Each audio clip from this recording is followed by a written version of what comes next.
Hello, hello, hello, everybody. Hi. So let's see who is here today. Diane, Kate, Andy, Crystal, Nicole, Alison, Pip, Natalie, Jeanette, Daphne, Anna Law, Caitlin, Veet, Karen, Natalie, yes, I got it right. Natalie, Meti, Aileen, Ilana, Prashantha, Wendy. Okay, is there anyone? Dee is also here. Charity, hello, gorgeous Charity, right back at you. Jeanette is here. Who else is here? Desiree is here. Wonderful, wonderful. Nontlantla, hello, darling. Wonderful. Hello, everybody. Welcome. I can't believe, Google, hello, Google. I can't believe that it's already the 5th day. I feel like this time has really flown by. Renee is here as well. Jackie G. Welcome, welcome, welcome, everybody. The time just seems to have flown by so quickly. And as you all know, I battle to fit everything that I want to fit in for you guys in these sessions, but I've tried to jam pack it with as much as I possibly can. And today I was thinking about, what do I give you for the final day? What is the information that I can give you that is going to serve you the most today on your final day? We went over our life's path and kind of where I went into the space of almost dying from my old life. And today I really want to speak about the rebirth into my new life, because I really do look at my life in that way, that I had one life and then I was reborn into another life, which is the life that I'm living now, because so many layers and aspects shifted and changed about the old life that it really felt like I was being born into a new life. And it's so interesting because, I'm not sure if you guys have heard me speak about this before, but I'm going to repeat it just in case. It was like I went through a birth, because there I was like an infant lying on a bed. I couldn't feed myself. I couldn't wash myself. I couldn't change myself. I couldn't do any of those things. And I was surrounded by family for the first time in a completely different way. And then I got brought home like an infant from hospital after my chemo, and I was surrounded by family in a completely different way. And so there was definitely a shift and a healing that went on deep within my soul. It was just echoed now in the physical reality. When I had that first chemo, I think I told you guys it took 9 hours, because they were so scared that my body wasn't going to cope with it. And the one thing I must say I maintained throughout was my sense of humor. I believe that maintaining a sense of humor is key to getting through absolutely everything.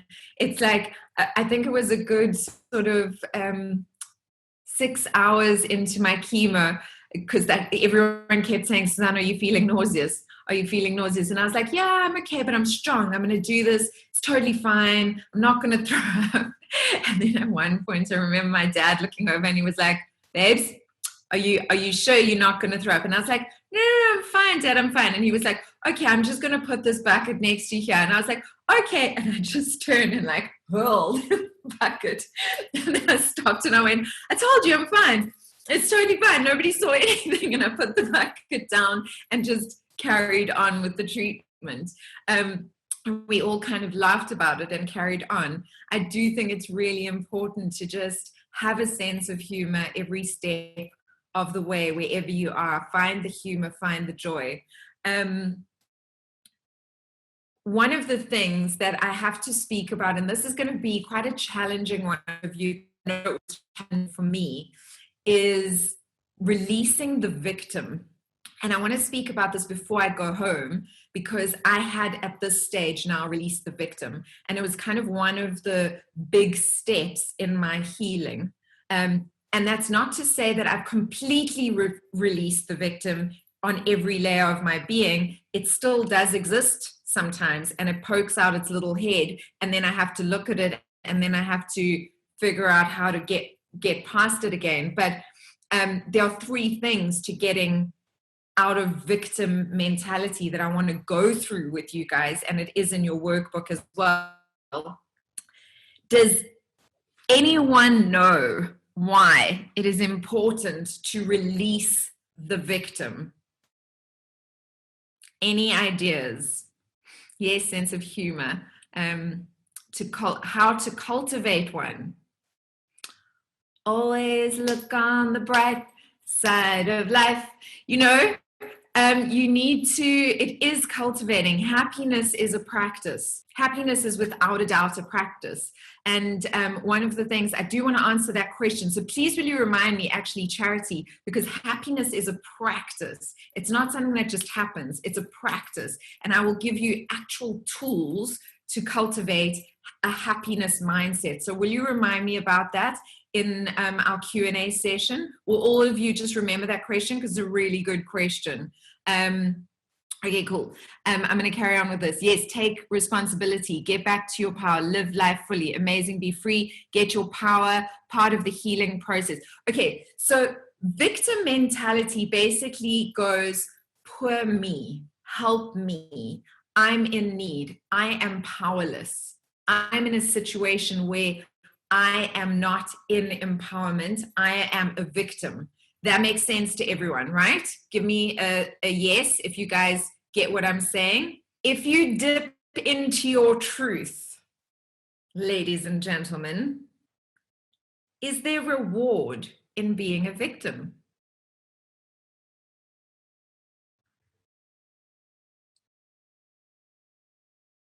Everyone's going, nope, no, no, no. That's not true. There is reward in being a victim. There is reward. I think there could be, Eileen, you're right. Yes, there is reward in being a victim. So I'm going to tell you a story about a guy that I met that I coached for a little bit. I gave him a few coaching sessions. He got type 1 diabetes. So I just did 2 free coaching sessions with him at one stage, because it was like a while ago, and I knew he was really battling, and I saw that I could possibly help this person. So I spoke to him, and I said to him, okay, tell me the story. How did you get this? And we spoke and spoke and spoke. And I said, okay, so where is the reward in this for you? And he was like, what do you mean? Where's the reward in this for me? And I said, well, where's the reward in you being ill? And he looked at me and he got tears in his eyes. And he said to me, nobody's ever asked me that. And I said, okay, but there's no judgment here. There's never any judgment with me and anybody else. I've done this. Like I've been the victim. I've reaped the rewards of being a victim. So I've done this. There's no judgment for anybody else. I said, where is the reward for you? And he said, well, actually, he said, 2 years ago, my marriage was falling apart. He said, my wife was spending no time with me. She didn't have any interest in me.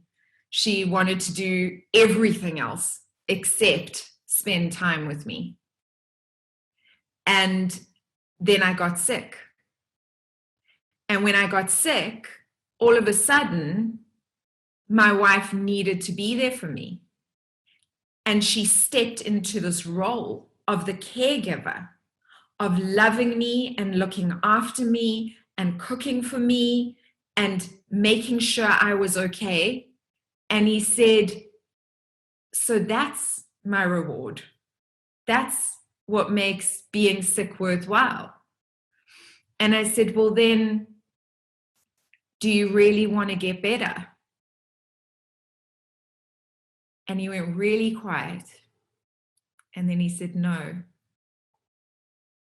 He said, because what if I get better and then my wife loses interest in me again and she doesn't care for me anymore? She doesn't spend time with me anymore. And she realizes that this isn't where she wants to really be. Does that story make sense to you guys? Give me a thumbs up in the comments. Absolutely, absolutely, absolutely. So much so, absolutely. Brilliant. I hate being ill. There is no value. Debbie, I can tell you that when you sit and you are honest with yourself, you're going to find it. You know, one of the things that I know that being sick did with me, remember when I was faced with this wonderful romance, this beautiful romance, this man that I thought, oh, he's going to sweep me off my feet and love me forever. And then the person in me, the little coward in me, who was petrified of actually being loved again, and then possibly going through the heartache of losing that love again. What did I do, guys? I sabotaged it. Do you remember? I told you the story. I sabotaged it. That was in The Power of Forgiveness. If you guys haven't watched it, go watch it. I'm very honest about the fact that I sabotaged myself. There was this wonderful man, this beautiful man. And what did I do? I went, oh my goodness. And why did I do it? I did it because ending my marriage was harder than almost dying for me. And I know a lot of people have gotten divorced. I get that. And everybody goes through a different experience when they get divorced. But for me, coming from the type of childhood that I had, being so desperate to create a family of my own, focusing so hard, putting so much energy, so much love into creating this image of this future with this man, giving up so much because I gave up so much of myself, of my dreams, putting it into my marriage, trying to make it work with everything in me. And there's reasons why it didn't work, of course. But my marriage ending, I did not believe in divorce, but my marriage ending was like the biggest death I'd ever experienced, because it wasn't just the end of a marriage. It was the end of my dream that I had created for my whole life.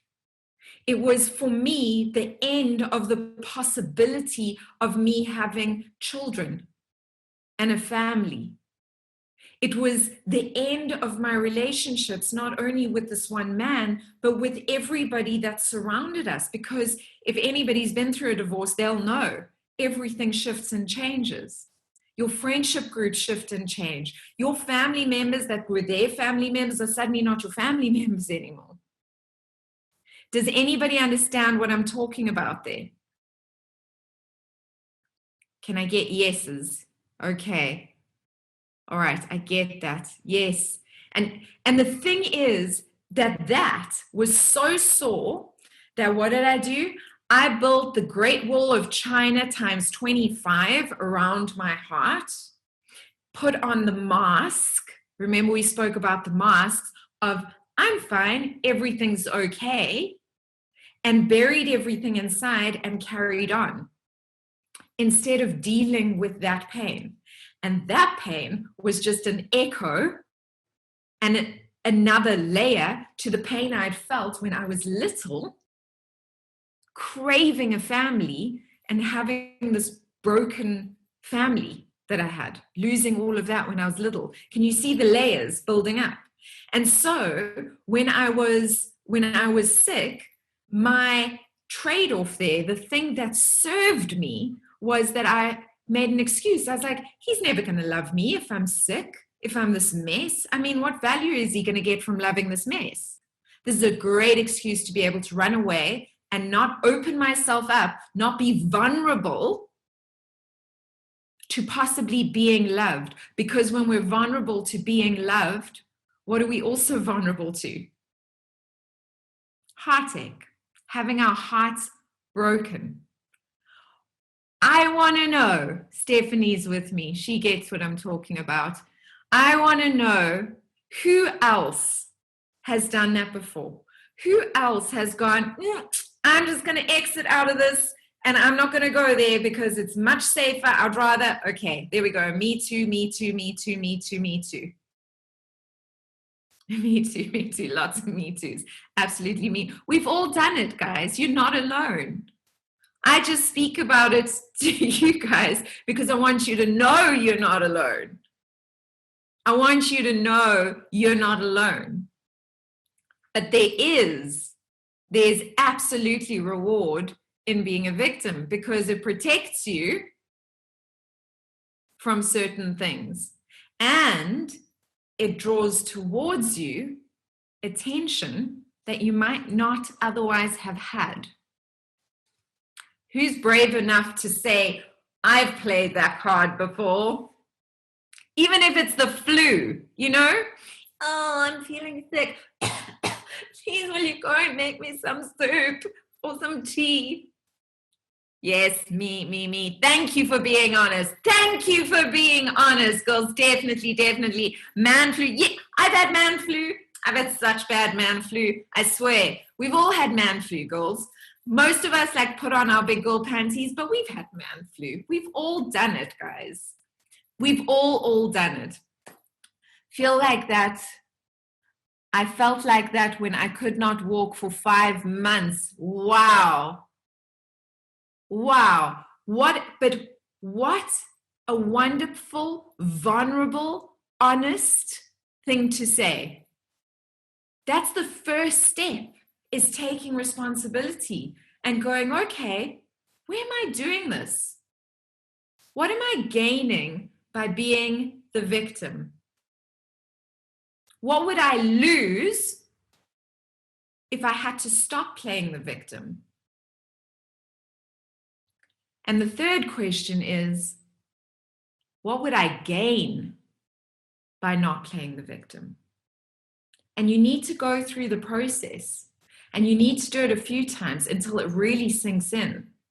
Because when you realize that not playing the victim, although it may be scary, and although it might not be in your comfort zone anymore, because we always gravitate towards our comfort zones, the reward that lies there, once you realize the reward that lies there is far greater, and you mean that honestly within your soul, your healing journey, your shift energetically, automatically is being activated.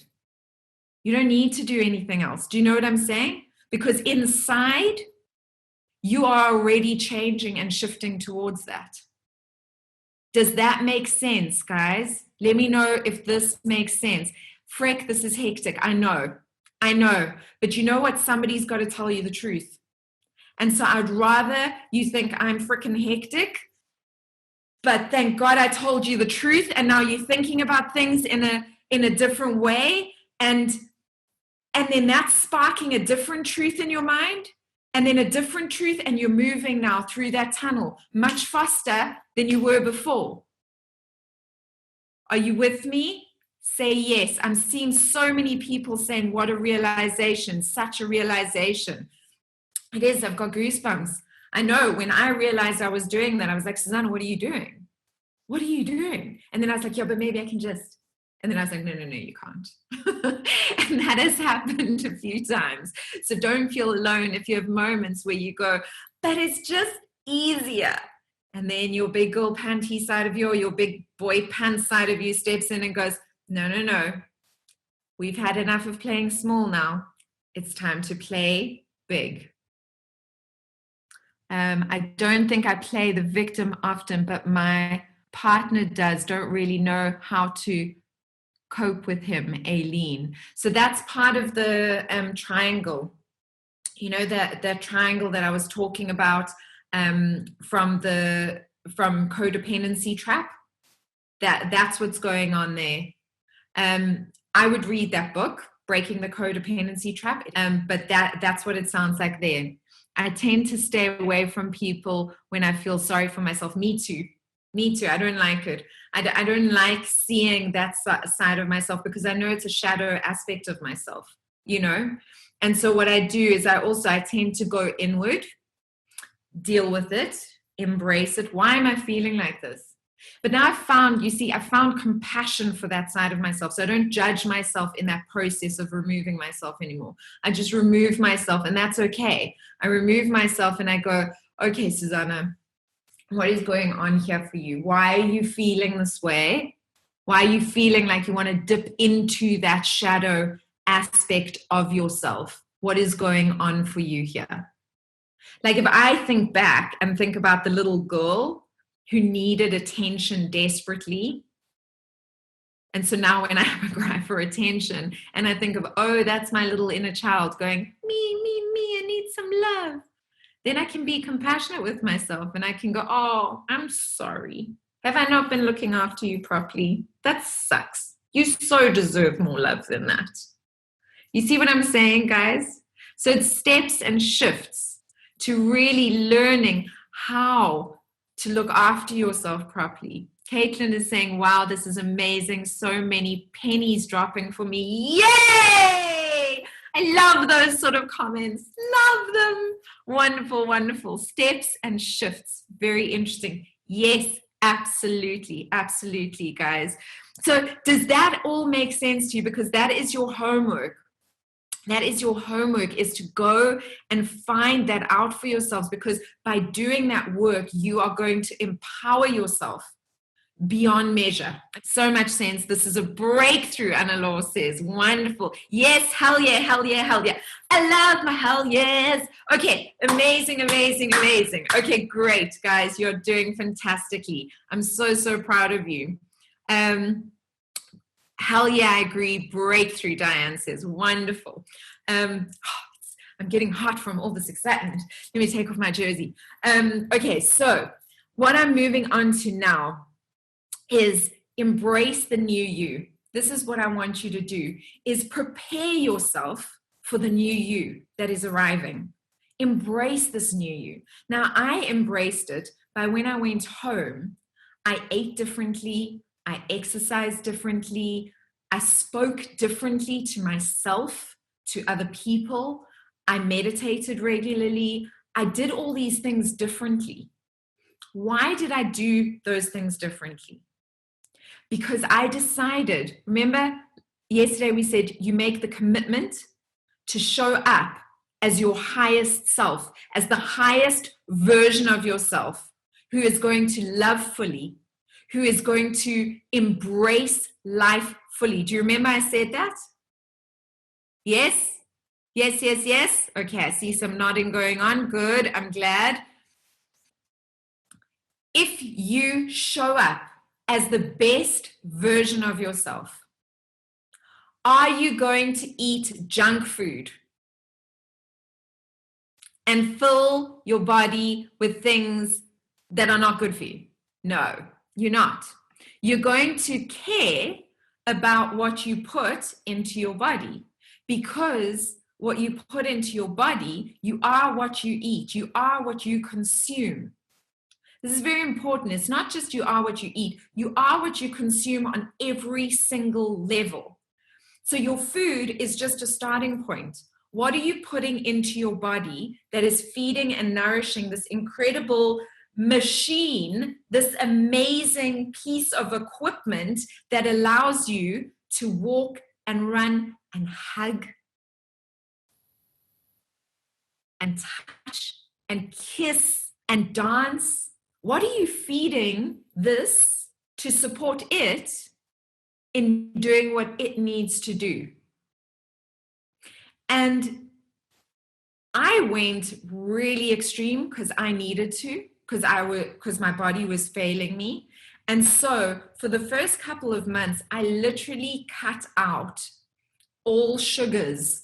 I cut out all the things that my body didn't agree with, wheat, all of it was a trial and error thing for me, because I didn't know anyone with lupus. And my doctor had given me a website to look at, but it was really, really basic stuff that I don't eat anyway. like deep fried foods and things like that. There were one or two tips there. They didn't want me to have beans, like any kind of beans. That was the one thing that I remember like taking away from that thing. But there was no diet that I could find that was healthy for somebody with systemic lupus. And so everyone kept saying to me, Susanna, you need to eat what this friend of mine's got cancer and this is what she's eating. But that built an immune system. I couldn't build an immune system. I needed to balance my immune system. So I needed to eat in a different way. So I had to do major research into what was actually good for my body. I went to holistic doctors that could actually test, and they would take everything into account. So they take your blood type into account. They take your personality into account. Yes, that does count. They take the way in which you live your life into account. And from that, they said, okay, they did live blood analysis and said, for the next 3 weeks, this is your diet. And this is what you're going to do. And that's what I did. And I followed it super strictly. And then the next 3 weeks, I went and had a live blood analysis. And then that was my diet. And I followed that really strictly. And I was super strict with myself, like super, super, super strict with myself. Because I know so many people. I do know about Ayurveda. Yes, I do. I know so many people that are sick, but they still eat whatever they want to. And that goes back to an old sort of way of thinking of like, oh, you know what, I'm on antibiotics, so it doesn't matter what I eat because the antibiotics are going to sort it out in my system. Meanwhile, you're on antibiotics, you should be supporting your system if you ever needed to take antibiotics. Does what I'm saying make sense to you guys? Food is medicine, 100%, yes. Food is medicine. It can also be poison. Now I've got a much more balanced approach because I'm healthy. So 70% of the time, the food that goes in is healthy, good, nourishing food, 70 to 80% of the time. And then I have my cheats. I love biscuits. I love them. I love them with my tea. I love rice cakes with butter and white powder. I love it. And so that is my cheat. Those are the kind of things I cheat. Buenos. Do you know Buenos? Bueno chocolates? I should be sponsored by Buenos. I love them. It's like a childhood, like so delicious. Those are my cheats. And you know what? Every day I have a cheat. But I don't just eat rubbish all day long, you know? So it's about balance. It's about finding that balance for you. And I can't tell you exactly what to eat because it's so individual to each and every one of you. What I can do, if any of you are battling, is I can give you a few people to contact who you can get some coaching from, who you can speak to about your personality types, what your blood type is. Do you know what I mean? You can have consultations with them. That I can do, absolutely. But you've got to look at yourself as a whole human being. And then you've got to say to yourself, what is going to serve me best? And this is every step of the way, because this is really important. What worked for me, worked for me. Every single thing that worked for me is not going to work for you. Because we have different lifestyles, because we built differently, because I'm a different energetic spirit to what you are. You know what I'm saying, guys? So you've got to find what works for you. Honor yourself in that. It's like, I remember CBD oil was very hush hush at the time. Like now it's legal and everything. But at the time, CBD oil was very hush hush. But one of my friends was like, I can get you CBD oil. It's proven to do this, this, this, this, this. And me personally, I've seen CBD oil help people before. So it's not that. But I had a really bad experience when I was young. When I lost my virginity, I'd had a joint. I was young. I was a teenager. I was being reckless. And he spiked it with something. And so now if I smell anything to do with dope or grass or whatever, that's the energy that it has for me. So I knew that CBD wasn't right for me because I have I have an attachment or like a memory cord attachment to it. And so it just doesn't resonate with me. But for someone else, it could work brilliantly. Do you understand what I'm saying about listening to yourself, listening to your inner heart? You need to figure out what is right for you. Okay, so that was on the food side.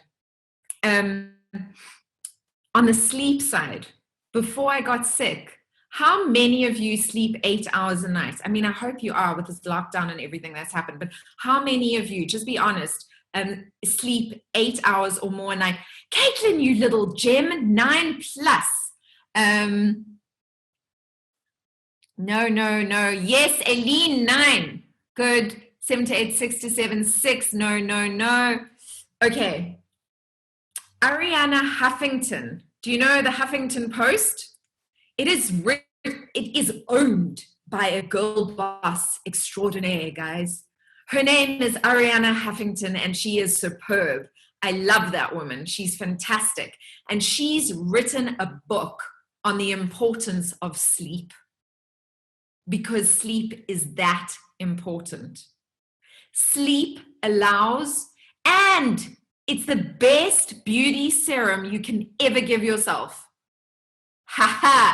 Desiree is cheekily grinning in the corner there because it's the truth. Daphne's also grinning because it's the truth, guys. I promise. It is the best beauty serum you can give yourself is enough sleep. Sleep is the secret sauce to staying young and beautiful. So you ladies should, and gentlemen, all be really focusing on getting at least 8 to 9 hours sleep a night. It is also the absolute secret sauce, and that's if you're healthy, for getting better. And that's why I don't understand how hospitals work, where they wake you up all the time and you go to sleep late and they wake you up in the middle of the early hours of the morning. Is ridiculous, because you should be sleeping as much as you can, because it is within that sleep state that your body is repairing itself. It is within that sleep state that your mind is processing all the things that are happening on a subconscious level, which means that it's processing and integrating any healing, any adjustments that you've made that day to your energy and vibration is being calibrated during your sleeping time. Does that make sense to you guys? Can you understand why sleep is so important?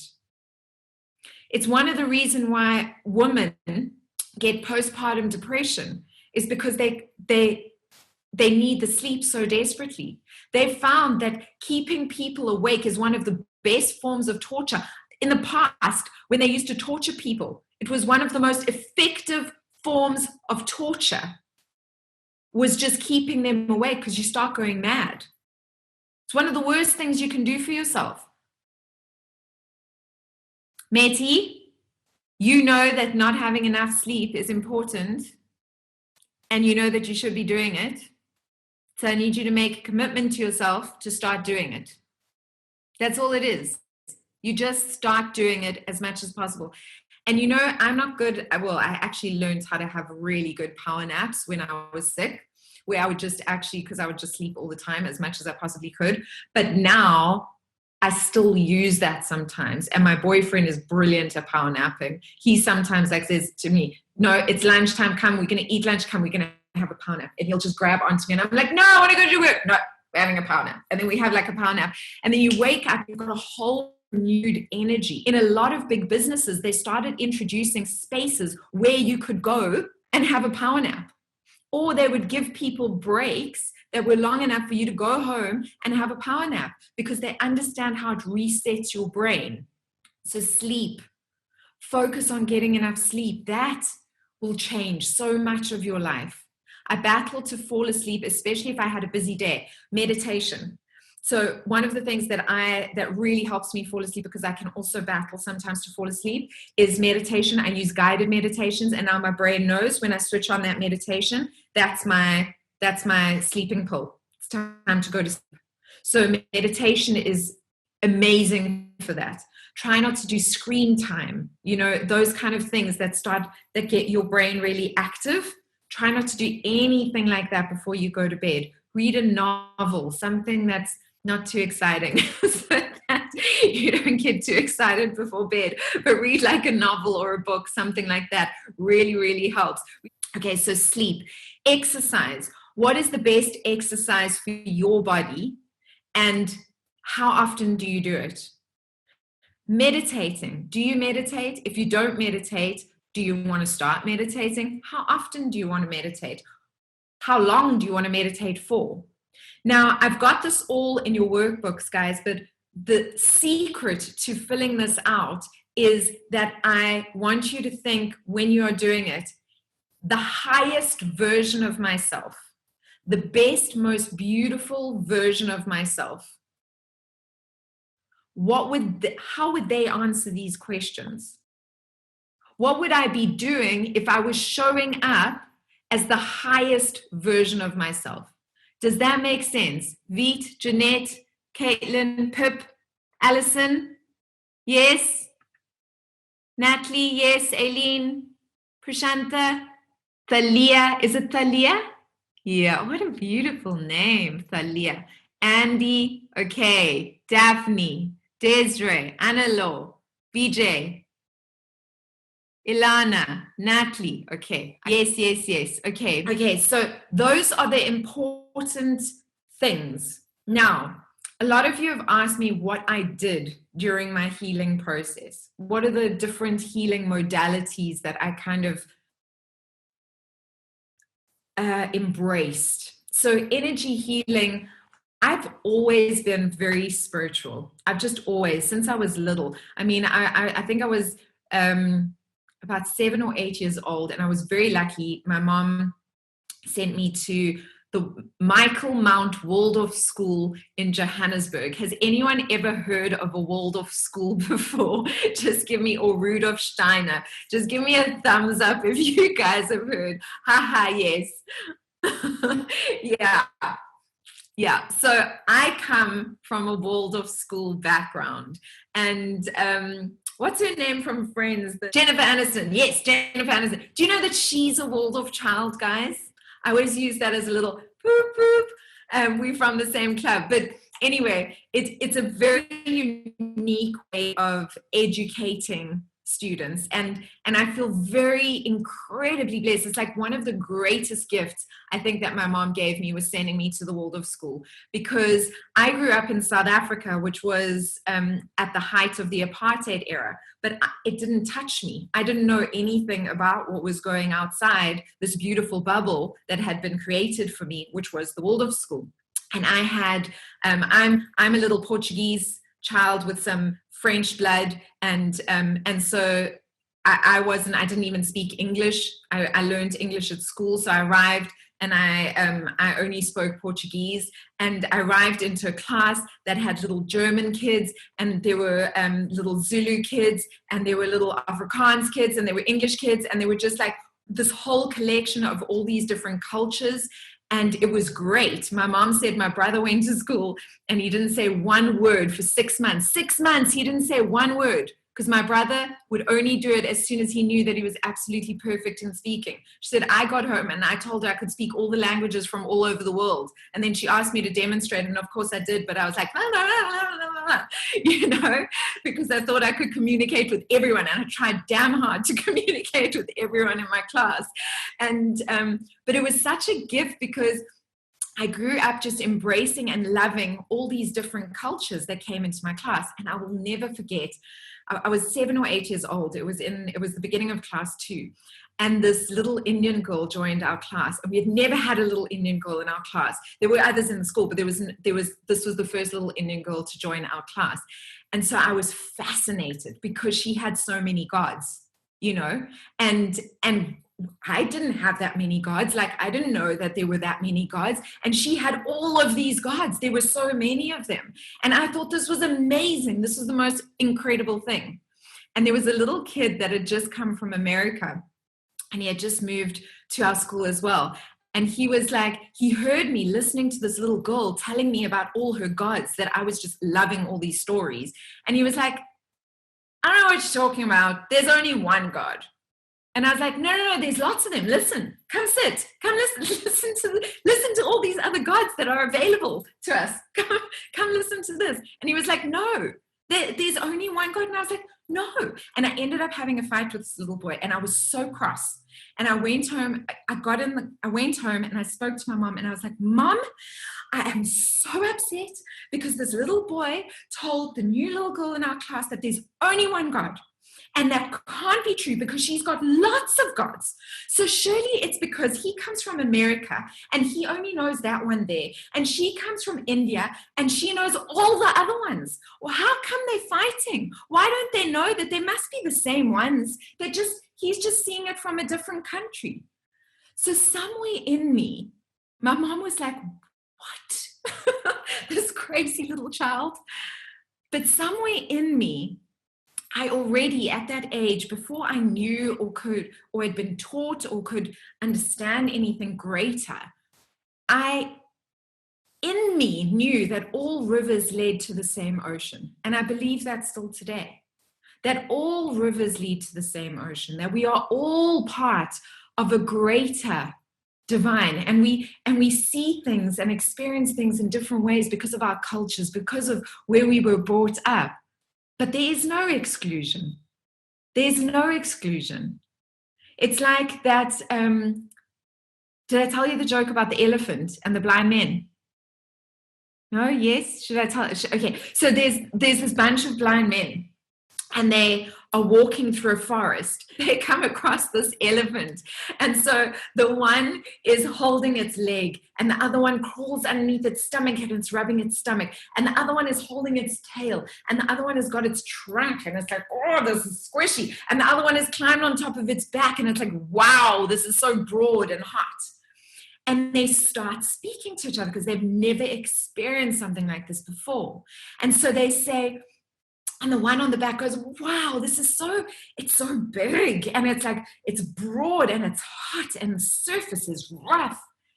And the one that is underneath the stomach goes, oh, it is broad. It's really, really broad, but it's cold. What do you mean it's hot? It's like, it's really cold. And it almost like feels heavy on my hands. It's like, I'm wanting to like push it up. I can't push it up. And one whole leg goes, guys, it's not broad. I can almost touch my fingers around this thing. I can feel that it's rough, but I mean, it's stable, but I can just touch my fingers around it. And the one that's on the trunk says, you guys are nuts. You don't know what you're talking about. This thing is flopping all over the place. I'm getting wet. It's spitting at me. I don't know what's going on. Am I under a waterfall? And he's holding onto this thing. And the one holding the tail goes, I think you guys maybe had something that was like a bit dodgy because my hands are wrapped around, like both around this thing. And there's like a spiky end to it. There's no broadness here. There's like spikes, lots of like prickly, like wire-like things. And I don't know what you guys are talking about. And what happens? These men, because they are human, start having a fight. And they start arguing and arguing and arguing, and eventually they all kill each other. Why? Because human beings have this ridiculous thing, and I do it sometimes too. Who else does it? We need to be right. Can I have hands up? Yes, I do it too. Let's all just be honest with each other. I mean, this is the space for us to just own up to our little shadows. Yes, I do it. Yep, exactly. All of us do it. Okay, we have this need to be right. And it's about us catching ourselves when that inner need, when we can feel that stubborn, Portuguese, like, brought up with an Italian best friend. I've got that stomping foot in me, So I have that like little thing. And then I've got to go, Susanna, your highest self would not behave like this. And then I bring myself back into center. So they kill each other. And what is the reality? They were all right. They were all experiencing the elephant from their unique perspective. Each one of us, we have people on this from all over the world, guys. Each of you has had your experience colored with events, with a community, with parents, with emotions, with information that's come to you because of the culture that you've been born into? Do you not think that that's formed a unique perspective on the world, on the way that life happens, on what God is? Do you guys get that? Yes? I want to see that you guys get that. Because if you get that, you'll never judge anyone again. It strips away judgment from anyone because you'll go, oh, but they see things differently.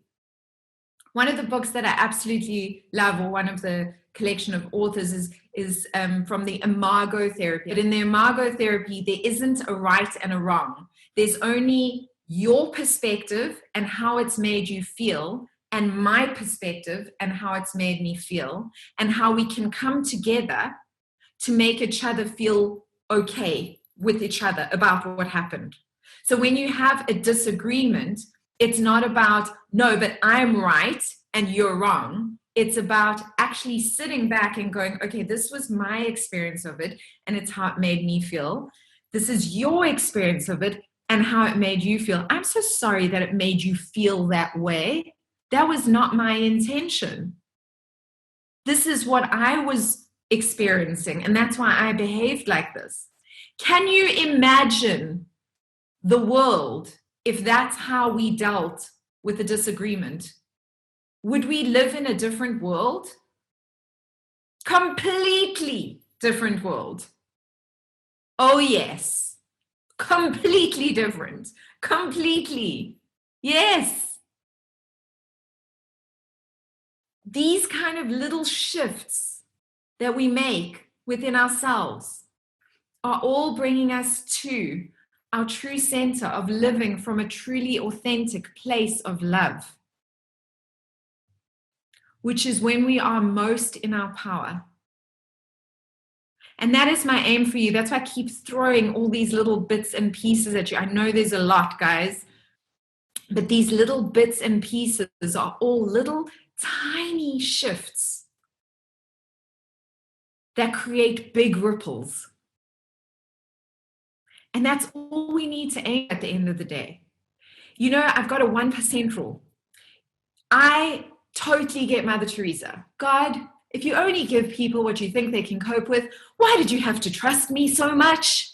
You know, I love that quote by Mother Teresa. And we've all felt that, right? But what if we wake up every morning and we just go, I'm going to make the decision today to just be 1% better. 1% better today. Make one better decision for myself today. Instead of going, I'm going to completely change today. Every aspect of me is going to change today. I'm going to build Rome an entire day. What if we took that pressure off and we just woke up every morning and said, okay, today, I'm going to make one more decision today that is going to serve me a little bit better. Over a year, that compounds. Over 2 years, and it just multiplies and multiplies and multiplies, and you won't believe how quickly that magnifies and explodes, and how quickly your life will change when you stop and think, like when you have those moments of being stubborn or like wanting to be right or falling into a pattern, and you catch yourself and you go, okay, I'm stopping right now. I'm going to be my 1% better today, right now in this moment. What would my highest self do in this situation? How would my highest self show up in this situation? How would I behave? What would I say? And what would I do in this moment right now? And you do that, just that. Can you imagine how your life would change if you just, from everything that I've gone through in the last 5 sessions, if you just did that one thing that I'm telling you now? Do you believe that your life would change dramatically over a year? We are way too hard on ourselves. Galaxy A10. I don't know who Galaxy A10 is, but we are way too hard on ourselves. Definitely, definitely. So the other thing that I did was energy healing. I worked a lot with energy. I did something called body talk. I don't know if you guys have heard of body talk, but body talk neutralizes the trauma in your cells, in your physical cells, in your body. And it does that without needing to speak and without needing to actually relive the trauma. So specifically for people who have gone through a lot of trauma, body talk is an incredible modality for healing. If you've got children that have been through trauma, I highly recommend getting a really good body talk practitioner and letting them do body talk on them, because they don't need to understand and they don't need to verbalize and they don't need to relive trauma. And that's a big thing. I am not pro reliving trauma, guys. I don't think we need to relive it in order to heal from it.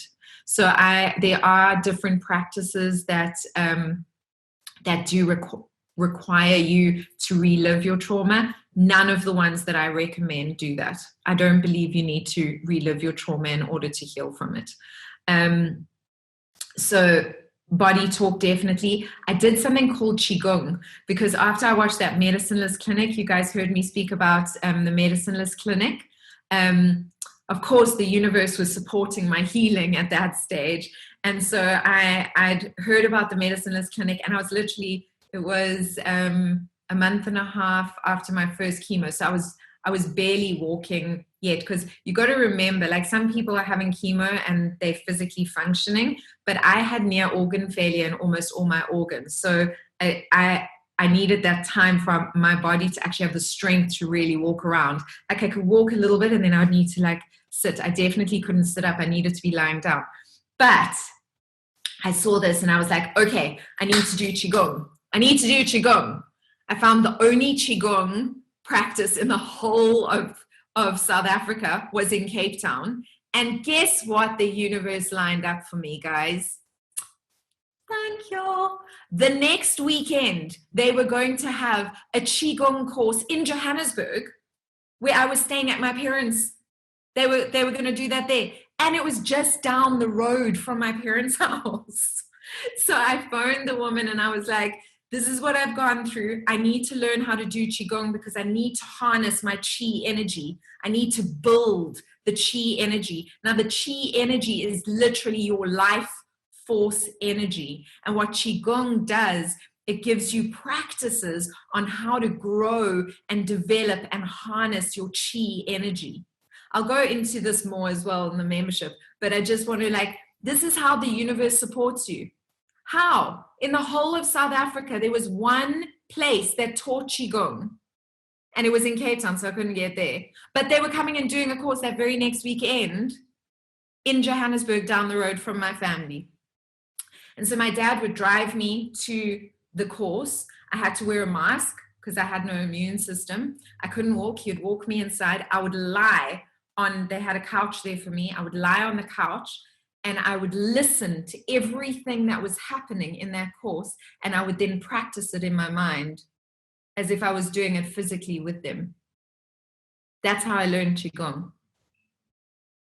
Eventually, I could physically do it myself, but that's how I learned Qigong.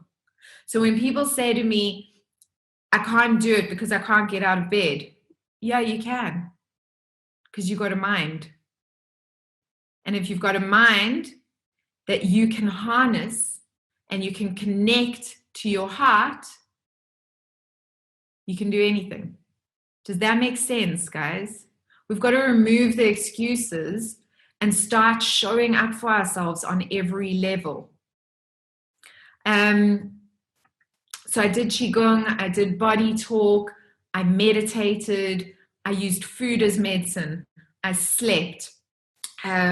What else did I do? I did a couple of other things, but that was those were the core, very important things for me. I was going for body talk every week initially. because body talk also accelerates your body's healing mechanisms because it brings your energies into alignment. So that was like really important for me at the time. Yeah, I did all of those things. But the point is, of all of these things, the point is that there was nothing that I saw that I went, no, I can't do that because physically I can't get there. Or I can't do that because my body's not working the way I want it to be working right now. Or I can't do you know what I'm saying? There was no, I can't do that. There was just a, how am I going to figure out how to do that? Because I know that's what I need. So I'm going to just figure out how to do what I need. Yes? Give me yeses. Yes, yes, yes. Oh, the other thing that I did was I did Jungian therapy. So Jungian therapy is something that what I did, I used it very much because I wanted to understand what my subconscious mind was processing during this time, so that I could, anything that I was not seeing, I could see, so that I could transform it and heal it. That was very important to me. And so I got a Jungian therapist, and I've just connected to a group of Jungian therapists and psychologists. So if anybody wants to see one, they do Zoom calls, so they can do them internationally, and I can connect you to them. They're very highly recommended by my Jungian therapist. She cannot take any more people out, but she is part of a group that meet once a month and share information, and she highly recommends them. So definitely I can give you guys some links to that. But what it did for me is it helped me process everything that was happening along the way. How many of you write down your dreams? How many of you like remember your dreams? Just give me a yes if you do. Me, Daphne is saying yes. Vinka is saying sometimes. Can I tell you, the more you write down your dreams, the more dreams you remember. So initially, when I started writing them down, it would take me like maybe 10 to 15 minutes. Oh my goodness, guys, 6 months in, sometimes I was sitting and writing for 2.5 hours. 2.5 hours. Thank God I wasn't able to work yet, because I wouldn't have had time to work because I was sitting there writing away. My dreams were so vivid. But the incredible thing is that your subconscious mind is on your side, you know? So it's trying to communicate with you all the time. And if you take the time to actually pay attention and listen to your subconscious mind, it's going to give you so much more, because it wants to help you get to where you need to go. Does that make sense? And as you honor your subconscious mind, it honors you more. Yes. Yes. Daphne's giving me a thumbs up in her little screen. Yes. Nontlandla is giving me a yes, yes, yes, yes. Okay, amazing. I worked with my Jungian therapist for a year. So I only started working with her, I think it was about 4 months after I started chemo. And then I worked with her for a year after that. And it was incredible. And then I remember contacting her when I did my first course, Love, Health and Happiness. It was a live course. And I said, please will you come and be one of my guest speakers and just speak about Jungian therapy to my students? And she said, sure, no problem. And I said, you know, you were absolutely key in my healing. For me, it was absolutely key. Understanding and being in connection with my subconscious mind and knowing what was going on so that I could really honor it and work with it. That was key for me. I said, thank you so much. And she said, yes. And then she said something to me which I did not expect. She said, but Susanna, you know, you have to honor yourself, because if you hadn't taken every action, if you hadn't made every decision that you had made, you would not have healed the way you have healed, even if you'd done Jungian therapy. And so that is my thing that I want to really leave you guys with, because I've got one more point. But it's really up to you. Healers only facilitate healing. Any honest healer will tell you that. They're not actually healers.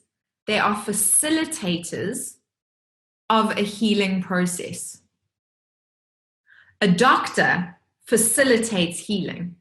They will diagnose you, they will give you medication, whether they are a homeopathic doctor or a normal doctor.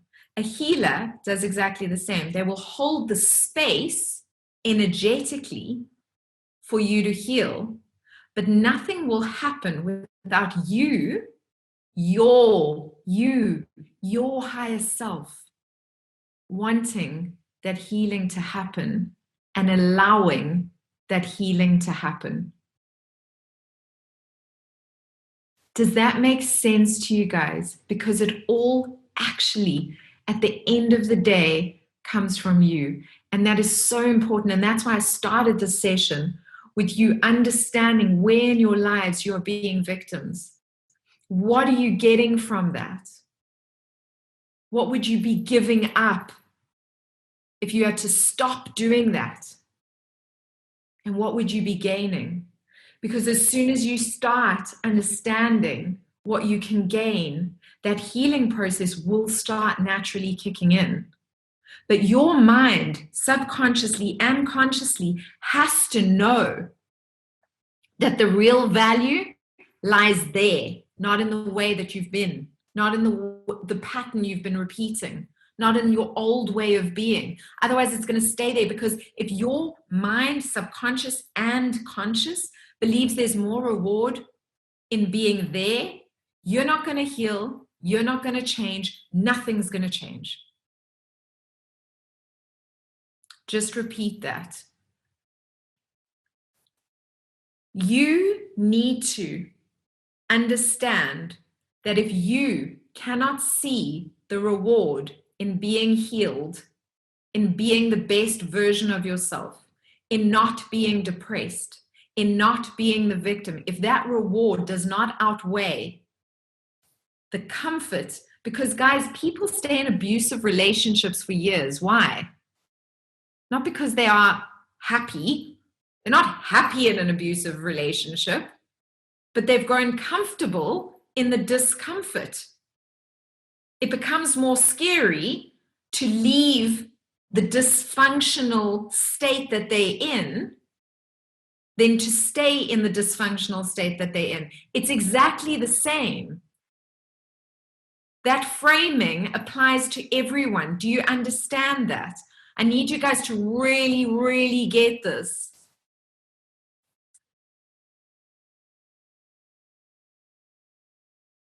Okay, believe. I get it. Okay, thank God, because that is so important to me. Okay, I get it. You can rewatch this again as well, guys. If something, if you didn't hear something, rewatch it. And I'm just going to finish with the last thing, and that is where I am now, fulfilling my promise. That time where I fell on my knees and went, God, Alberta Christian. It's not the only time I've done that, just by the way. It's happened again, okay? Like a year into, well, it was a year into finishing chemo. Yeah, it was a year after I finished chemo.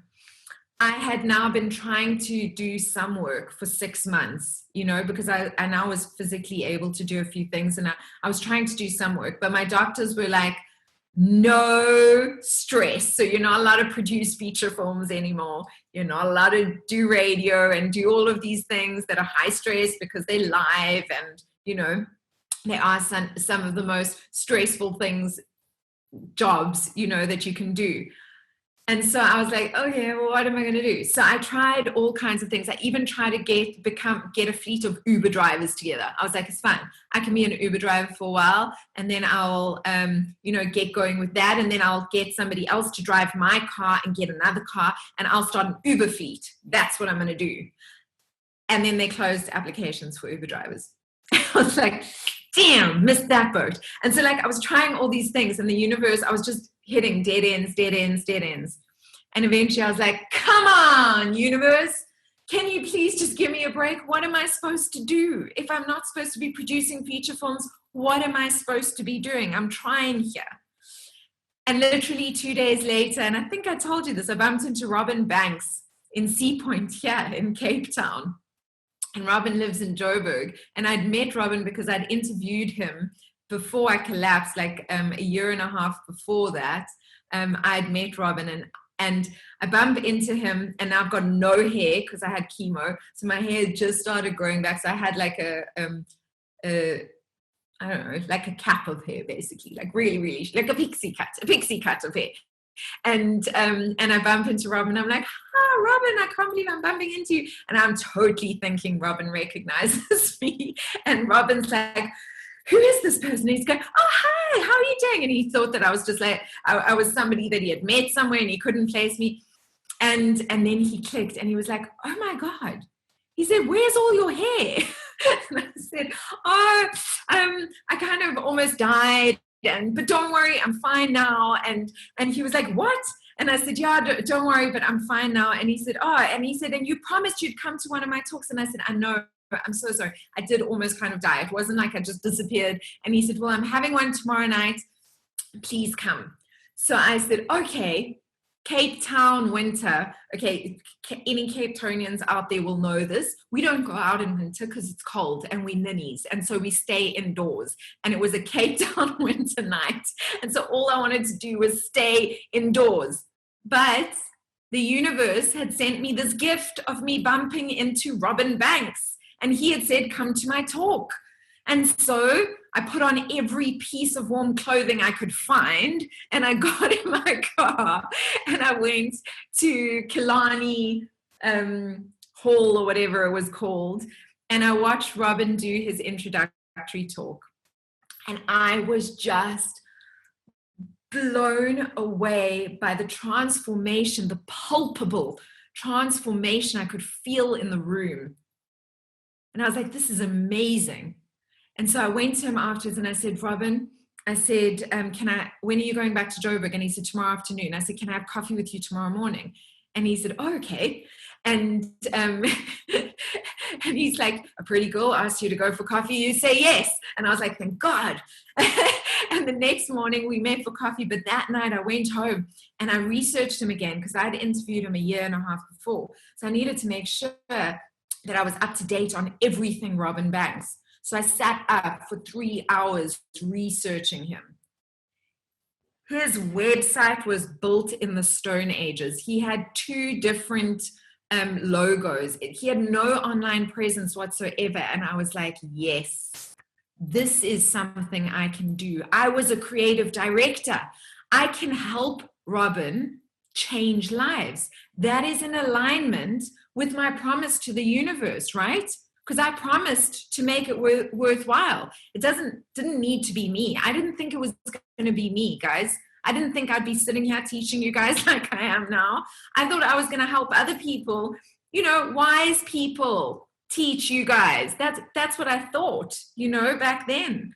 Because I didn't think I would be somebody who would teach. And so next morning I met Robin and I was like, okay, so Robin, I'm just going to be brutally honest with you. I said, your online presence is a mess. I said, you're an international speaker. Your website looks like it was built in the Stone Ages. You've got 2 different logos here and there. You've got no online product. I said, this is what you need to do. And I went boom, boom, boom, boom, boom. And I lay out this whole plan. And he kind of just sat back with like this open mouth, like, what the hell just happened here? And then, of course, I laughed and I said, I know it's a lot. And he said, no, I've been calling you into being. This is amazing. And so we both laughed. And I said, I need to work with you because I need to help you reach more people. And he was like, I think you do need to work with me. And literally a week later, I was on a plane and off I went to Joburg. And Robin and I started working together. What I hadn't anticipated is that Robin and I would co-create so beautifully together. And so I did. The first thing I did was I sorted out his branding. I sorted out his website. It's now needing an update again, which he's doing now. But at that point, I rebooted the Robin Banks brand. And then I said, okay, we need products. Let's create digital products so that you can reach people. And I helped Robin create his first online course, which was called Sustaining the Magic. So for any of you who have done Mind Power, you will receive Sustaining the Magic. Robin and I co-created that together. And it was an amazing, amazing process, and I loved it. I also got Robin to do monthly webinars. And every time a webinar would come up, he would go to me, Susanna, you're a teacher and a speaker. You need to be doing this. Like, you need to be, because I'd be going, okay, I read this book and blah, blah, blah. He calls me like R2D2, like a punch in thing, because I'm always like reading and trying to find new information and then share it. And so Robin started throwing me on stage and saying, you have to introduce me tonight. And I was like, no, Robs, I'm fine. Like, you go do your thing. He was like, no, you're introducing me tonight. And literally would throw me on stage. And so that's where this actually was born. It's Robin's fault, guys. You can all blame Robin, okay? Because he's the one that the universe sent along who kind of shoved me and said, this is what you're meant to be doing. Thank you, Robin. And so then I'm going to tell him, send him a message and say thank you, Robin, because he loves it when people say, oh, good job, Robs. But so I did that, and I worked with Robin for 2.5 years, and I still work with Robin. He's now part of my Thrive network. I bring him in and we have conversations around topics that we're both passionate about, and we empower people. And he's become one of my best friends, literally one of my best friends in the world. And we've been best buddies now for 5 years.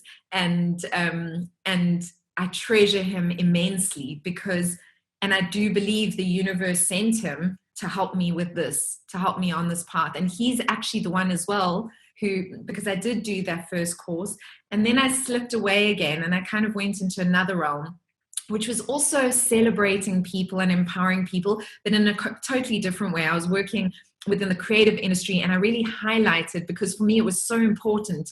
I feel so passionately about this. South Africans undermine themselves. South Africans don't value themselves in the way that they should.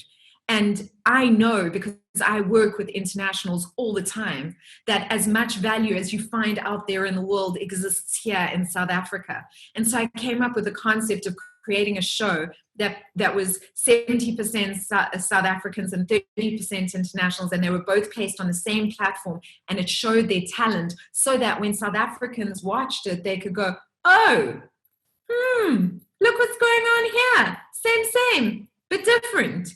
And subconsciously, that shift will start happening for you to go, we are of as much value. And so I went and did that work for a while. And it was great, and I had fun.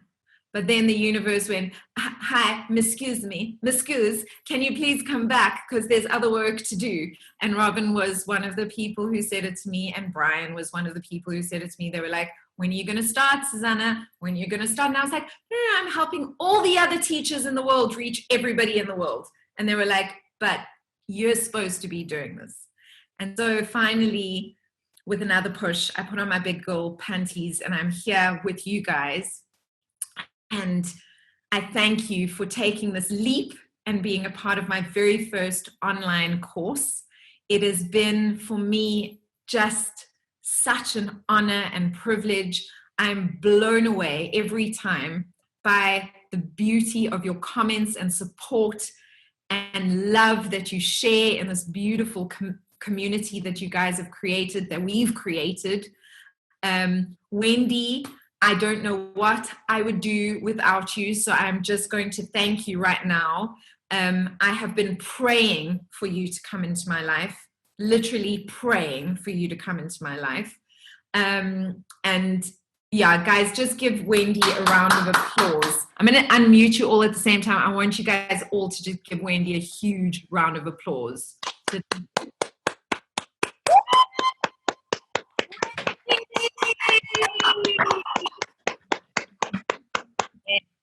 So Wendy has been like literally my right hand, helping me with so many things that if she hadn't, I wouldn't have had the time to put this much heart into prepping for you guys and making sure that I give you value. And that's what I want to know. Do you feel like you've received value from doing this course? I want to know that you feel like this has been a good investment for you guys.